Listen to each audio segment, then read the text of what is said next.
কারো অতীত নিয়ে কথা বলার আগে ১০০ বার ভাববেন আপনি কি তার অতীতে গিয়েছিলেন বা দেখেছিলেন সে কী করেছে না করেছে। আমাদের আশেপাশে এরকম হাজারটা লোকজন আছে যারা না জেনে না শুনে মানুষের বদনাম করে এর কাছে ওর কাছে। আসলে এই জিনিসটা একদমই ভালো না।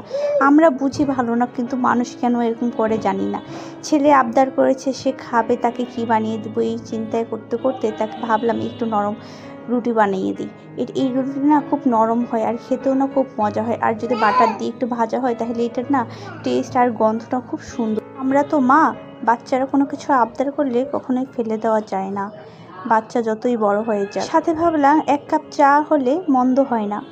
আমারও মাথাটা প্রচুর ব্যথা করছে, তাই ভাবলাম ১ কাপ চা খেয়ে নিই। এখানে চা পাতা সব কিছু দিয়ে একবারে চড়িয়ে দিয়েছি। এটা হতে থাকুক, ওদিকে ছেলের জন্য নাস্তাটা ঠিক করে দিয়ে আসি। সে খেতে কালকের কিছুটা চিলি চিকেন ছিল, সেটা দিয়ে তাকে এই নরম পরোটাটি দিয়ে দিয়েছি, সে বসে খাচ্ছে। দেখতে দেখতে সময় চলে যাচ্ছে, বাচ্চারা বড় হয়ে যাচ্ছে, আমরা বৃদ্ধ হয়ে যাচ্ছি। আজকাল সময়গুলো কিভাবে হুট করে চলে যায় বোঝাই যায় না।